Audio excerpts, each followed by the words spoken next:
Summer வந்தாச்சு. What's your plan for this holiday? எங்க கிட்ட விட்டுருங்க, நாங்க பாத்துக்கிறோம். VGT Holidays.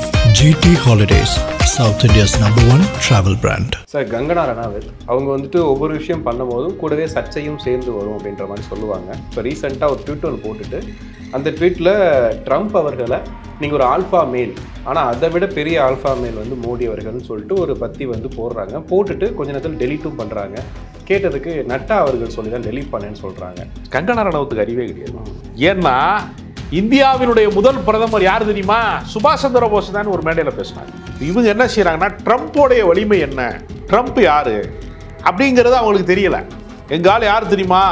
அந்த இதில் சொல்லுவான் தெரியுமா, அடிவேலு ஜோக்கில், சின்ன பையன் தான் நான் கை வச்சு அடிச்சு விட்டேன், எங்கள் அண்ணன் பெரியாம்பளம் மேலே கை வச்சுக்குவேன் நீ அப்படின்னு சொன்னோன்னே யாராவன் அப்போ பல்லார்னு அரைஞ்சு சோளக்கருது தின்றதுக்கு சுற்றி விட்டு அடித்தாங்கல்ல. ஆமாம், அது மாதிரி எங்கள் ஆள் எவ்வளோ பெரிய ஆள் தெரியுமான்ற மாதிரி மோடி எவ்வளோ பெரிய ஆள் தெரியுமா அப்படின்னா, அவர் 8 மணிக்கு போர் நிறுத்தம் பற்றி சொல்லலாம்னு நினச்சிட்டு இருக்கும்போது 7:30 மணிக்கே ட்ரம்ப் வந்து நான் தான் வந்து போரை நிறுத்த சொன்னேன், வணிக காரணங்களுக்காக தான் போர் நிறுத்தப்பட்டது.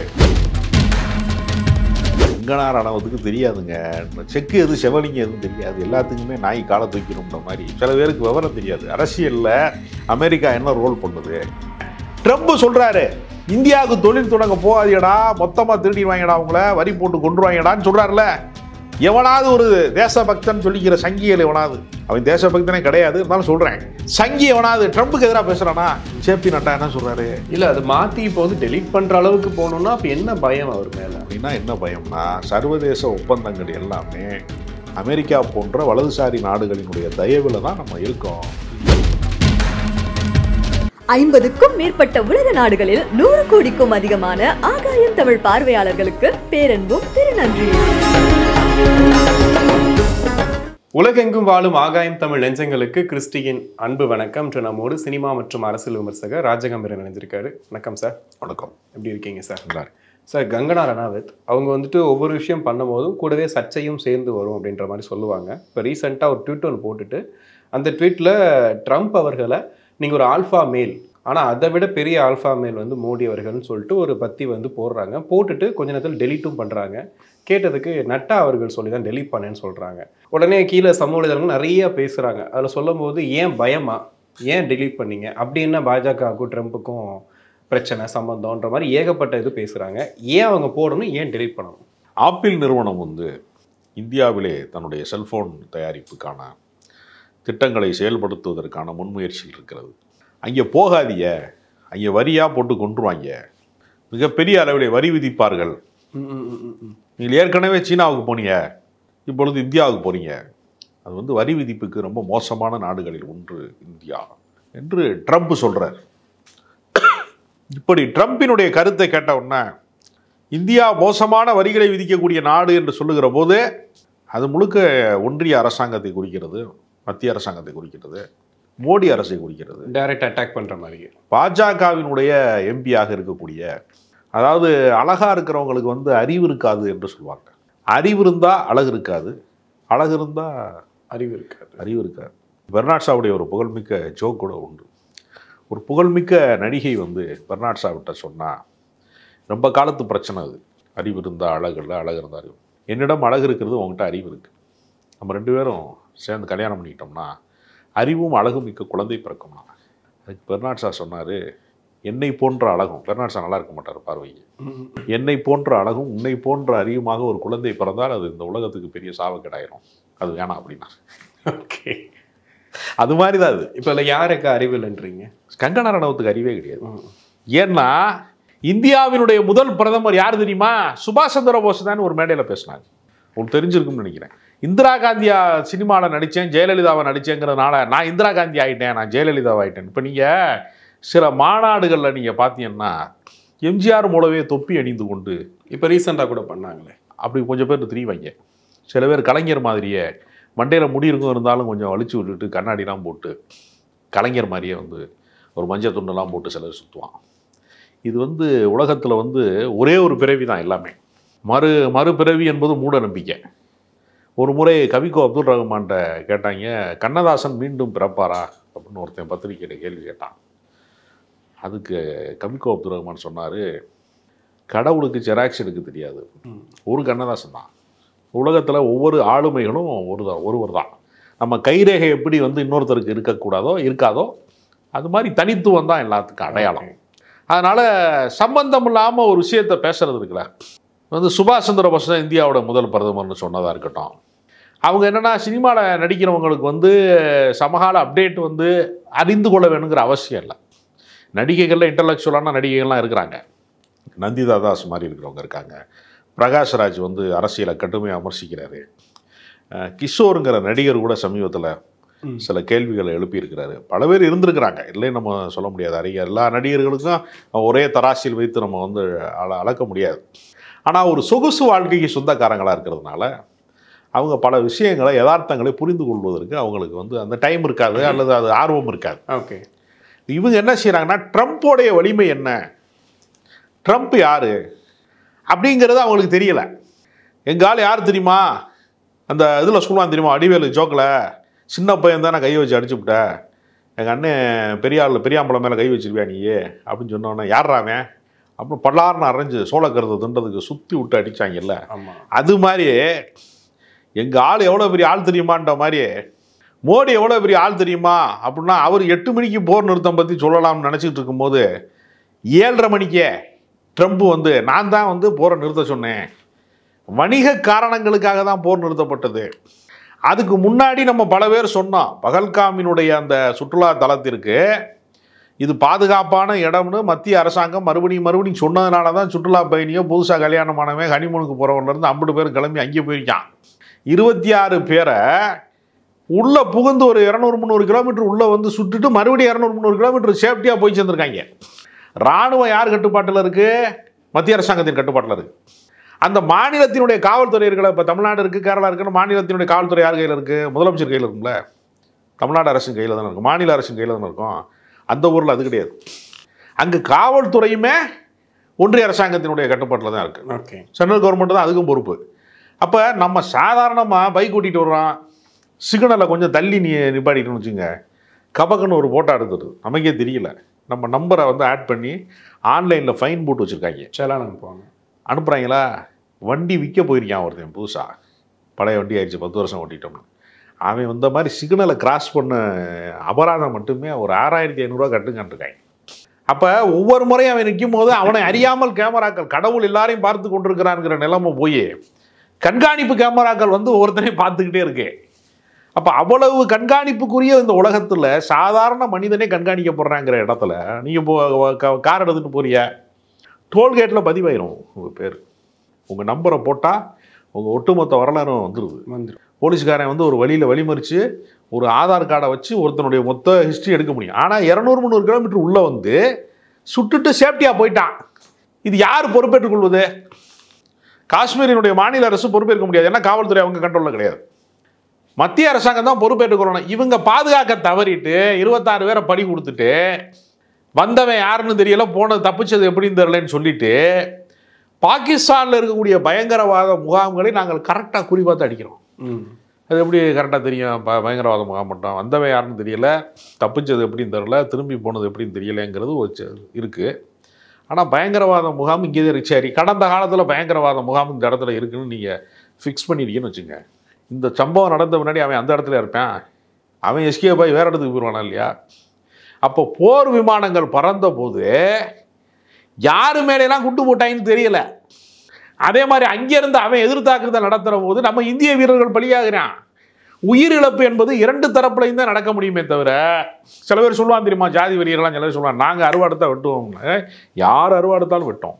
ஆயுதங்களும் அப்படித்தானே, அணு ஆயுதங்களும் வந்து மிக மோசமான போர் அழிவினுடைய ஆயுதங்கள், பேரழிவு ஆயுதங்கள் எல்லாமே பாகிஸ்தான்காரன் குண்டு போட்டாலும் பாதிப்பு தான், இந்திய ராணுவம் குண்டு போட்டாலும் பாதிப்பு தான். போரை நிறுத்து அப்படின்னு எல்லாருமே சொல்கிறான். யார்? மனித உரிமை ஆர்வலர்கள் சொல்கிறான், இடதுசாரிகள் சொல்கிறான், எத்தனையோ மனிதாபிமானம் உள்ளவன் அத்தனை பேருமே போரை நிறுத்து, குழந்தைகள் பாதிக்கப்படுவான், அங்கஹீனர்களாக இருப்பான், கைகால் இழந்துருவேன், இராணுவ வீரர்கள் குடும்பங்கள் பாதிக்கப்படும், புதுசாக கல்யாணம் ஆகிருப்பான். அப்போ உண்மையாகவே நம்ம வேட்டையாடப்பட வேண்டியது தீவிரவாதிகளை வேட்டையாடு, வன்முறை செய்தவனை வேட்டையாடு, பயங்கரவாதிகளை வேட்டையாடு. ஒரு நாடு மொத்தமுமே பயங்கரவாத நாடுன்னு சொல்லாத. ஒரு 50 லட்சம் பேர் இருக்கான் பாகிஸ்தானில், 50 லட்சம் பேர் காலையில் எழுந்திரிச்சு குளிச்சுட்டு குண்டு வைக்க போவான். போக மாட்டான்ல. அவன் புள்ள வளர்க்குறவன் எல்லாருமே அப்படித்தானே இருப்பேன். ஸ்கூலுக்கு போகிறது, சோறு ஊட்டுறது, இட்லி ஊட்டுறது மாதிரி தானே இருப்பேன் எல்லா ஊர்லேயும். மனிதனுடைய ஹியூமன் பீங்கிறது எல்லா இடத்துலையும் ஒன்று தானே. இப்போ பயங்கரவாத குழுக்களை மட்டும் வேட்டையாட வேண்டும் என்பதற்கு பதிலாக இதை போராக மாற்றி விடாதீர்கள்னு பல பேர் கோரிக்கை வைக்கும்போது சங்கிகள் சொன்னா போரை நிறுத்துன்னு எவன் சொல்கிறானா அவன் தேச துரோகினா. சிந்தூர், ஆப்ரேஷன் சிந்தூர் அப்படின்னா என்னடா அர்த்தம்? பொட்டை அழிக்கிறதுனா என்ன? பொட்டை அழிக்கிறது, குங்குமம் வந்து சுமங்கலியாக இருக்கிற பொட்டை வந்து அழிக்கிறது. அது அங்கே போய் அவன் பொட்டே வைக்காத ஊர் பாகிஸ்தானில், இஸ்லாமிய பெண்கள் பொட்டு வைக்க மாட்டான். அங்கே போய் சிந்தூர் ஆப்ரேஷன் சொல்லி பொட்டை அழிக்க போகிறேன்னு சொன்னான். யாரோ செத்தான், சம்பந்தப்பட்ட தீவிரவாதிகள் செத்தானா, பயங்கரவாதிகள் செத்தானா, நம்ம ஊருக்குள்ளே வந்தவன் செத்தானா, நமக்கு இன்றைக்கி வரைக்கும் உரிய எந்த ஆவணங்களையும் யாரும் வெளியிடலை, அரசாங்கம் வெளியிடலை. ட்ரம்ப் சொன்னார் போரை நிறுத்தினாங்க, நம்ம சொன்னோம் தேச துரோகினாங்க. அப்போ ட்ரம்ப் எவ்வளோ பெரிய ஆள்? 2 நாட்டுக்குமான போரை அவர் என்ன சொல்றாரு? 2 நாட்டுக்கான போரை எப்படி அனுப்பாட்டினான்னு கேட்டா, வணிக ஒப்பந்தம் அம்பானி அதானி வந்து இன்வெஸ்ட் பண்ண முடியாது சொன்னேன். அவர் தானே எங்களுக்கு முதலாளி, அவரை வச்சு தானே நாங்கள் பாஜக கட்சியவே நடத்துகிறோம். அம்பானி அதானி இல்லைன்னா பாஜக எங்கே ஒட்டி கடலில் கொண்டே தான் போடணும் பாஜகவை. அவன் அதிக நிதியை கொடுத்து அந்த கட்சியவே நடத்துகிறான். குஜராத் மார்வாடிகளுக்கான ஒரு அரசியல் கட்சி தானே பாஜக. அப்போ ட்ரம்ப் யாருன்னே தெரியாம ட்ரம்புக்கு எதிரான பதிவை வந்து கங்கனா ரணாவத் போட்டாங்க. நம்ம முதலாளி கோச்சுக்குருவாரு ஓகே அப்படின்ட்டு ஜேபி நட்டா வந்து கூப்பிட்டு எம்மா கம்பெனி நட்டமாயிருமா தூக்க மாட்டார். இல்லை, இப்போ ட்ரம்ப்புமே அங்கே சொல்லும்போது மோடியை பற்றி எப்போ பேசினாலுமே ஹீஸ் மை ஃப்ரெண்ட் அப்படின்ற வார்த்தை யூஸ் பண்ணுவார். இவர் உரிமையாக போய் பார்த்துட்டு வருவார். போய் பார்க்கும்போது கூட வந்து என் நண்பரை பார்த்துட்டு வரேன், நான் போனால் எல்லாமே சரியாயிடும்னு சொல்லிட்டு இவர் பெரிய நம்பிக்கையை விதைச்சிட்டு தான் போவார். அப்படி இருக்கும்போது ஏன் திடீர்னு கங்கனா ரனாவத் இதை பண்ணணும்? கங்கனா ரனாவத்துக்கு தெரியாதுங்க, செக்கு எது செவலிங்க எதுவும் தெரியாது. எல்லாத்துக்குமே நாய் காலை தூக்கிடும்ன்ற மாதிரி சில பேருக்கு விவரம் தெரியாது. அரசியலில் அமெரிக்கா என்ன ரோல் பண்ணுது, மோடி வந்து யார்? இப்போ நீங்கள் மோடி வந்து வெளியில் வந்து என்ன சொல்லுவார், இந்துத்துவா, நம்ம வந்து இந்துக்களுக்காக கட்சி நடத்தும் அப்படி சொல்லுவார். ஆனால் அது உண்மையா? அது உண்மை கிடையாது. 400 ரூபா வித்த சிலிண்டரை, 450 ரூபா வித்த சிலிண்டரை எல்லாரும் தான் 1000 ரூபாய்க்கு வாங்குறேன். இந்துக்களுக்கு என்ன சலுகை விலையில கொடுக்குறாங்க, இஸ்லாமியருக்கு மட்டும் 1000 ரூபாய்க்கு கொடுக்குறாங்க? அப்படி கிடையாது. பெட்ரோல் விலை 40 ரூபா இருந்துச்சு மன்மோகன் சிங் காலத்தில், 100 ரூபா விற்கிது, 105 ரூபா விற்கிது. எல்லாரும் தானே பாதிக்கப்படுறான். ஜிஎஸ்டி எல்லாருக்கும் தானே போடுறான்.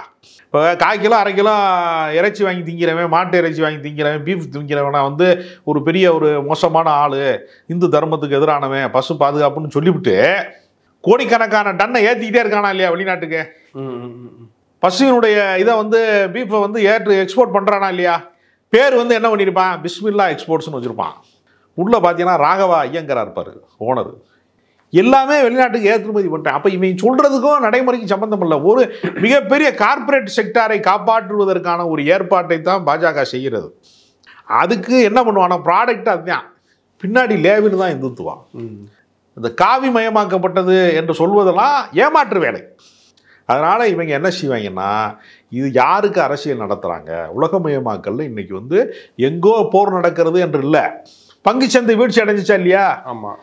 பாகிஸ்தான் மேலே குண்டை போட்டால் ஏன் இங்கே பங்குச்சந்தை வீழ்ச்சி அடைந்தவனா கேட்பானா? எவனுக்காக தெரியுமா? அப்போ இன்றைக்கு உலகமே ஒரு கிராமமாக சுருங்கி விட்டது. அப்போ எதுக்காக சொல்கிறாங்க? ஊடக பார்வைக்காக சொல்கிறாங்க. ஆமாங்க, நம்ம தான் வீரன், நம்ம தான் சூரன் அப்படின்னு சொல்கிறது இருக்குல்ல. இப்போ இந்திரா காந்தி வந்து பாகிஸ்தான் மீது போர் எடுத்து பங்களாதேஷ்னு ஒரு நாட்டையே உருவாக்குனாங்கல்ல. அன்றைக்கி என்ன உலக நாடுகளை வந்து நிப்பாட்டிச்சு போகிற? அப்போ அதாவது பல தலைவர்கள் வந்து இந்தியாவை வழிநடத்திய பல தலைவர்கள் இருக்கான். ஜவஹர்லால் நேரு உலகத்துக்கு போரே கூடாது என்று சொல்வதற்கான பஞ்சசீல கொள்கையை வந்து வகுத்தார். நாம் இன்னொரு எதிரியாக இருந்தால் கூட எதிரியனுடைய கருத்தை தான் நம்ம அடிக்கணுமே தவிர எதிரியை அடிக்கக்கூடாதுங்கிற ஒரு கருத்து இருந்துச்சுல. உலகத்தில் அடித்தவன் பெரியவனா, அடி வாங்கினவன் பெரியவனா? உலகம் முழுக்க சொன்னேன், அடித்தவன் தான்டா ஜெயித்தவன், அடி வாங்கினவன் எப்படி ஜெயிச்சவனாக முடியும்? அவன் வந்து தோத்து போனவன் தானே. காந்தி என்ன சொன்னார்? அடித்தவன் ஜெயிச்சவனா, அடி வாங்கினவன் ஜெயிச்சவனா அல்ல கருத்து. அடி வாங்கியவன் பக்கம்தான் நியாயம் இருக்குன்னா அவன் தான் ஜெயிச்சவன். அவன் அதற்காக அந்த துன்பத்தை ஏற்றுக்கொள்றான், அவன் தான் ஜெயிச்சவன். அந்த அகிம்சை. அடிச்சவன் பெரிய ஆள் ஆக முடியாதுன்னாரு. அதனால இன்றைக்கு வந்து காந்திய தத்துவத்தின் வழியாக இந்த நாடு கட்டமைக்கப்பட்டது. இது காந்திய தேசம். பஞ்சசீல கொள்கையால் போருக்கு எதிரான கருத்துக்களால் கட்டமைக்கப்பட்டது. ஆப்பிள் நிறுவனம் இங்கே போனால் நம்ம மொத்தமாக காலி பண்ணிடுவாங்க, இங்கே போயிடாதுன்னு ட்ரம்ப் வெளிப்படையாக பேசுகிறாரு. இந்தியாவினுடைய எதிர்க்கட்சி தலைவராக இருக்கக்கூடிய ராகுல் காந்தி அமெரிக்காவில் போய் உரையாடுறாரு. யார்கிட்ட? அமெரிக்கா வாழ் இந்தியர்கள்ட்ட, அங்கே இருக்கக்கூடிய நம்ம ஊர்லேருந்து போனவன்ட்ட. அது தேச துரோகம், அந்த நாட்டில் ஜனநாயகம் கெட்டு போச்சுன்னு பேசினாரு. தேச துரோகம்னு சொல்கிறவன் ட்ரம்ப் சொல்கிறாரு, இந்தியாவுக்கு தொழில் தொடங்க போகாதீடா, மொத்தமாக திருடிடுவாங்கடா, அவங்கள வரி போட்டு கொண்டுருவாங்கடான்னு சொல்கிறாருல.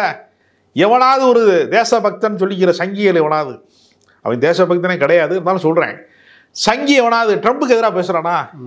ஜேபி நட்டா என்ன சொல்கிறாரு? இல்லை அது மாற்றி இப்போ வந்து டெலீட் பண்ணுற அளவுக்கு போகணுன்னா அப்போ என்ன பயம் அவர் மேலே? அப்படின்னா என்ன பயம்னா, சர்வதேச ஒப்பந்தங்கள் எல்லாமே அமெரிக்கா போன்ற வலதுசாரி நாடுகளினுடைய தயவில் தான் நம்ம இருக்கோம். சர்வதேச உறவு பாதிக்கும். அதனால் ட்ரம்பை கும்பிட்டுக்கிறது தான் நமக்கு நல்லது, அடிபணிவது தான் நல்லது அப்படிங்கிற இடத்துல இப்போ சீனா வந்து அமெரிக்காவுக்கு ஒரு மிகப்பெரிய அச்சுறுத்தலாக இருக்கிறது, வளர்ச்சி அடைந்திருக்கிறது. நம்ம அப்படி இல்லை, நம்ம நாட்டில் நம்ம வல்லரசுன்னு சொல்லிக்கிறது, நம்ம சீன் போடுறது எல்லாமே ட்ரம்புக்கு முன்னாடி ஒன்றுமே இல்லை அப்படிங்கிறத நான் சொல்லலை, ஜேபி நட்டா சொல்றாரு. கங்கனா ரனாவத் எக்ஸ்ட்ரா இருந்தாலும் அதுல வந்து மோடி ரொம்ப பெருமைப்படுத்தி தானே பேசியிருக்காங்க. நீங்க பெரிய ஆல்பா மேல் அப்படின்னா அதை விட பெரிய மடங்களுக்கு ஆல்பா மேல் வந்து அது உண்மை கிடையாதுல்ல, அது உண்மை கிடையாதுல்ல. அவர் எதையாவது சாதித்து இருக்கிறாரா இந்த 11 ஆண்டு கால ஆட்சியில? அவருடைய சாதனைன்னு ஏதாவது சொல்ல முடியுமா? ஒன்றுமே சொல்ல முடியாது. இல்ல இப்ப இதை வந்து கேட்டா என்ன சொல்லலாம், டிஜிட்டல் இந்தியாமா, நம்ம நாட்டினுடைய மிகப்பெரிய பொருளாதார வீழ்ச்சி, 2 கோடி இளைஞர்களுக்கு வந்து வேலை தருவேன்னு சொன்னாங்க. ஆனால் வந்து இந்தியாவில் வந்து 40 கோடி இளைஞர்கள் வேலைவாய்ப்பற்றவர்களாக மாற்றப்பட்டிருக்காங்க. பெரிய பின்னடைவை இந்த நாடு சந்தித்திருக்கிறது. அக்கினி பாத்து என்று சொல்லக்கூடிய இராணுவத்துக்கு ஆள் எடுக்கிறத கான்ட்ராக்ட் ஜாப்பாக மாற்றினதுனால தான் பாதுகாப்பு குறைபாட்டுக்கு அடிப்படை தான் 1.5 லட்சம் பேரை வேலையை எடுத்துக்கிட்டாங்க இராணுவத்தில். இராணுவ வீரர்களுக்கு சம்பளம் கொடுப்பதிலேயே பாரபட்சம் காட்டினதுனால தான் நாட்டினுடைய பாதுகாப்பு பெரிய குறைபாடாக மாறி இருக்கு. இதெல்லாம் இந்த அரசினுடைய ஃபெயிலியர். இதை வந்து எதிர்கட்சிகள் சொல்லலாம்ல சார். இப்போ ராகுல் காந்தியோ எதிர்கட்சியில் இருக்கவங்க யாராவது ஒருத்தங்க ட்ரம்ப் சொல்றாரு. ட்ரம்ப் ஏன் சொல்றாரு? அதுவும் வந்து ஒரு நாட்டில் நீங்க தொழில் தொடங்கினா வந்து நீங்க நாசமாக போயிடுவீங்கன்னு ஒரு இன்னொரு நாட்டில் இருக்கக்கூடியவர் சொல்ல முடியுமா? சொல்லிட்டார் இல்லையா? அதை யாராவது கண்டித்தார்களா? ராகுல் காந்தி போய் அமெரிக்காவில் இந்தியாவினுடைய ஜனநாயகம் பற்றி பேசக்கூடாது என்று சொன்ன ஒரு சங்கியாவது ட்ரம்புக்கு எதிராக அறிக்கை விட்டானான்னு பார்த்தா, ட்ரம்ப் மனம் கோணக்கூடாது என்பதற்காக கங்கனா ரணாவத்தை கண்டிக்கிறாங்களா இல்லையா? ஓகே. ஆனால் அவங்களுக்கு கோவம் வந்துருக்குது. கங்கனா அவங்களுக்குலாம் எந்த கோபம் வராது. அவர்களை பொறுத்தவரையில் பாஜகவிலே சேருவதற்கு முன்பு மூளையை கலட்டி வைத்து விட வேண்டும் என்கிற முடிவோட தான். கங்கனா ரனாவத்துக்கு மூளையே கிடையாது, அதனால கலட்டி இல்லை. அவங்க சேர்ந்ததுக்கு அப்புறமும் நிறைய அவங்களுக்கு படங்களும் பெருசாக அமையலை, நிறைய சர்ச்சைகள். அவங்களுக்கு 39 வயசு ஆகிவிட்டது. நம்ம ஊர் திரிசா மாதிரி அதுக்கு 40 வயசு ஆக போகுது. அது படங்கள் நிறையா நடிச்சிட்டாங்க. அவங்க நாடாளுமன்ற உறுப்பினர் ஆனதுக்கு பின்னாடி பட வாய்ப்புகள் குறைய தான் செய்யும். அடுத்த கட்டத்தை நோக்கி பயணிக்கிறாங்களே, அடுத்து வந்து அவங்க அமைச்சராக போகிறாங்களா, அது வேற நோக்கங்களை நோக்கி அவங்க பயணிக்கிற போது கலை உலக வாழ்க்கையில் அவங்களுடைய இளமை வந்து கடந்து போகிறது ஒரு நடிகைக்கு. அப்படிங்கிறப்ப அவங்க 40 வயதுக்கு மேலே ஜொலித்தவர்கள் ரொம்ப குறைக்கணும். ஓகே. அதனால வழக்கமான மார்க்கெட் கிடையாது. பட் இது ஒரு பெரிய பின்னடைவாக இருக்காதா? ஏன்னா பாஜக இருந்துட்டு நம்ம ஒரு முக்கியமான பொறுப்பில் இருக்கோம், ஒரு ட்வீட் போடுறோம், அதை வந்து ஒருத்தர் இன்னொரு பாஜக தலைவர் வந்து எடுத்துருன்னு சொல்றாங்க. அதாவது ஒட்டகத்திற்கு ஒரு பக்கமாக கோணல்ன்ற மாதிரி பாஜகவுக்கு என்ன ஒரே ஒரு குறைபாடாக இருக்குது சரி செய்யறதுக்கு? திருமண பக்கம் பூரா ஒட்டகம் கோணலாக தான் இருக்கும். பாஜகவினுடைய ஆட்சி என்பது முழுக்க முழுக்க ஃபெயிலியர் ஆட்சி. அதனால் மணிப்பூர் மாநிலம் சாட்சி, காஷ்மீர் ஒரு சாட்சி. பல மாநிலங்களில் அவங்க தேர்தல் முறைகேட்டின் வழியாக நீதிபதியவே தேர்தல் ஆணையத்திலிருந்து நீக்கக்கூடியவர்களாக இருக்கிறாங்க. இப்போ வந்து ஒரு இஸ்லாமிய பெண்ணாக இருக்கக்கூடியவங்க கர்னல் சோஃபியா குரேஷி வந்து அவங்க தலைமையில் தான் இந்த ஆப்ரேஷன் சிந்தூர் நடந்துச்சு. அவங்க இந்தியாவுக்காக போர் செஞ்சாங்க. அவங்கள இந்தியாவின் மகள் என்று சொல்வதற்கு பதிலாக மத்திய பிரதேசத்தில் இருக்கிற ஒரு மந்திரி என்ன சொன்னார்? பாகிஸ்தானின் சகோதரியை வச்சு நாங்கள் அடித்தோங்கிறாரு. இது எவ்வளோ கொடூரமான வார்த்தை. இந்தியாவுக்காக போர் புரிந்து உயிர் தியாகம் செய்வதற்கு தயாராக இருந்த ஒரு இராணுவத்தினுடைய கர்னலை பார்த்து நீ பாகிஸ்தானின் சகோதரின்னு சொல்ற அயோக்கியத்தனம் இருக்குல்ல. இராணுவத்துக்கு எங்க அதை கண்டித்திருக்கிறார் ஒரு நீதிபதி வந்து கண்டிக்கிறாரு. கண்டித்த நீதிபதி என்ன சொல்றாரு? என் உயிருக்கு உத்தரவாதம் இல்லை, நான் சொல்லிட்டேன், கண்டிச்சுட்டேங்கிறார். எனக்கு என்ன நடக்கும்னு தெரியலங்கிறார். ஏற்கனவே இப்படித்தான் நீதிபதி லோயான்னு ஒரு ஆளை காலி பண்ணிட்டாங்க தீர்ப்பு சொன்னதுக்கு. உண்மையின் பக்கம் நின்றதற்காக கொலை செய்யப்பட்டார், மரணம் அடைந்தார். அது மாதிரி எங்களுக்கு ஒரு நிலைமை வந்துடக்கூடாதுன்னு லோயா மாதிரியே கதறாரு அவர். சாதாரணமாக ஒரு இஸ்லாமியர் யாரையாவது கூப்பிட்டு கூகுள்லாம் பார்க்கக்கூடாது, பாகிஸ்தான் எந்த பக்கம் இருக்குன்னு கேளுங்க, எவனுக்காவது செல்ல தெரியுமான்னு கேளுங்க. தெரியாது, அவனுக்கு பள்ளிவாசலே தெரியாதுன்னு வச்சுங்க. 10 பேருக்கு எந்த பக்கம் போகிறதுன்னு தெரியாது. ஆனால் அவன் சொந்த பங்காளியே அவன் அண்ணன் தம்பிகிட்ட ஒரு இடத்த விட்டு கொடுக்கணும்னு வச்சுக்கோங்க, 2 அடி விட்டு கொடுக்கணும்னா சண்டை ஓட்டு ஜமாத்துக்கு போவேன், போலீஸுக்கு போவேன், கோர்ட்டுக்கு போகிறான்ல. சொந்த தம்பிக்கு அண்ணனுக்கு 4 அடி இடத்த விட்டு கொடுக்க முடியாதுன்னு சொல்லி சண்டைக்கு போகிறவன் பாகிஸ்தானுக்கு இந்தியா விட்டு கொடுத்துருவானா? இது எவ்வளோ பெரிய அபத்தம். அது ஒரு பொய் பிரச்சாரத்தை கட்டமைக்கிறது, இஸ்லாமியர்கள் மீதான பொய் பிரச்சாரம். அதனால் பாஜகவை பொறுத்தவரையில் அவங்களுக்கு எந்த கோட்பாடும் கிடையாது. பிரதமராக இருக்கும்போது முன்னாள் பிரதமராக இருக்கும்போது வாஜ்பாய் வந்து ஒரு வெளிநாட்டுக்கு போகிறாரு. எங்கே போனாலும் வெறுப்பு அரசியலை மையமாக வைத்து நீங்கள் பாஜக அரசியல் செய்கிறீங்களே, இஸ்லாமிய வெறுப்பை வைத்து அரசியல் செய்கிறீர்களே, இந்தியாவில் இஸ்லாமியர்களே இல்லைன்னா என்ன செய்ய போறீங்கன்னு கேட்டாங்க. அவர் சொன்னார் we will create முஸ்லீம்ஸ்னார். நாங்களே ஆளை ரெடி பண்ணிக்கிறோம். வேலூர் இப்ராஹிம் ரெடி பண்ணி வச்சுருக்காங்கல்ல பாஜகவில், தமிழ்நாடு பாஜக, அது மாதிரி ஆளை நாங்களே ரெடி பண்ணிக்கிறோம். அதனால் கங்கனா ரணாவத் போன்றவர்களை வச்சு ஷோ காட்டுறாங்க. மோடியே ஒரு ஷோ காட்டுற ஒரு ஆள் தான், இன்னொரு ஆளை காட்டுறாங்க. நல்ல வேலையை அதாவது நிர்மலா சீதாராமன் மாதிரி அது ஒரு நிதி மந்திரி ஆகாமல் விட்டாங்கிறதுக்கு நம்ம ரெண்டு சந்தோஷம். பாஜகவுக்கு சினிமாவுக்கு அப்படின்னா சார் தொடர்பு, சினிமா பிரபலங்கள்லாம் ஒரு அதாவது பாஜக என்ன செய்ததுன்னா இந்தி சினிமாவை வந்து அமீர் கான், சல்மான் கான், ஷாருக் கான்னு பல கான்கள் ஆண்டு கொண்டிருந்தாங்க. அவங்கெல்லாம் இந்த திரையுலகத்திலே ஆளுமை செலுத்திய போது இந்துத்துவ கோட்பாடுகளை கொண்டு போய் சேர்க்க முடியல கீழே அடிமட்டத்தில். இப்போ உதாரணத்துக்கு ராகவேந்திரா கோயிலை இடிக்கணும்னு சொன்னாங்கன்னு வச்சுக்கோங்க, ஒருத்தன் ரஜினிகாந்த் ரசிகர்கள் ஒப்புக்கொள்வார்களா? தன்னுடைய தலைவரோட கோயில்னு ஒப்புக்கொள்ள மாட்டேன். அது மாதிரி ஷாருக் கான், சல்மான் கான் போன்ற இஸ்லாமிய நடிகர்கள் வந்து சூப்பர் ஸ்டார்களாக இருக்கிற போது இந்துத்துவ கோட்பாடுகளை கொண்டு போய் சேர்ப்பதில் சிரமமாயிடுச்சு. அதனால் பாலிவுட்டை கைப்பற்ற வேண்டும் என்கிற முடிவில் தான் அவங்க கேரளா ஸ்டோரி எடுக்கிறதா இருக்கட்டும், காஷ்மீர் பைல்ஸ் எடுக்கிறதா இருக்கட்டும், இல்லை வந்து பல படங்களை எடுப்பது, எல்லாவற்றிலையுமே ஒட்டுமொத்தமாக திரையுலகத்தை கைப்பற்ற வேண்டும் என்று அவர் நினைத்ததனுடைய ஒரு விளைவு தான் கங்கனா ரணாவத் எம்பியாக இருக்காங்க. இப்போ பல பேரை அவர்கள் விலை பேசி இருக்கிறார்கள். அதில் விலைப்பட்டியல் யாருக்கு வந்து சேர்ந்ததோ அவர்கள் பேரை நம்ம பேசிக்கிட்டு இருக்கோம். மற்றவர்கள் மறைமுகமாக அவர்களுக்கு வேலை செய்து கொண்டிருக்கிறார்கள். அதனால் ஒட்டுமொத்த திரையுலகமே காவி மையத்திற்கு வேலை செய்தனால தானே அவுரங்கசீப்பை பற்றி படம் எடுத்து கலவரத்தை உண்டாக்குறேன். 350 வருஷத்துக்கு முன்னாடி செத்து போன அவுரங்கசீப் கல்லறையை தோண்டலாம் வான்னு கூப்பிடுறேன், அதுக்கு இளைஞர்கள் வேலை இல்லாதவன் போறான்னா எந்த அளவுக்கு முட்டாள் கூட்டமாக சங்கிகளை உருவாக்கியிருக்கேன். தமிழ்நாட்டில் கலப்ப முடியுமா? அப்படியே 350 வருஷத்துக்கு முன்னாடி ஒருத்தர் இருந்தாருவா, அவர் ஜமாதியை தோண்டுவோம்னா நான் ஜமாதியை தோன்றேன், நீ படுத்துக்கின்றான். இந்த மாதிரி முட்டாள்தனமான அரசியலை இந்த திராவிட மண்ணில் யாரும் செய்ய முடியாது. இது அறிவியலுக்கு மட்டும்தான், பகுத்தறிவுக்கு மட்டும்தான் இங்கே அரசியல். மற்ற முட்டாள்களுக்கு இங்கே வேலை கிடையாது. கண்டிப்பாக சார், நிறைய விஷயங்கள் பேசணும். நேரத்துக்கு நன்றி. சம்மர் வந்தாச்சு. What's your plan for this holiday? எங்க கிட்ட விட்டுருங்க, நாங்க பாத்துக்கிறோம். VGT Holidays. GT Holidays, South India's #1 travel brand.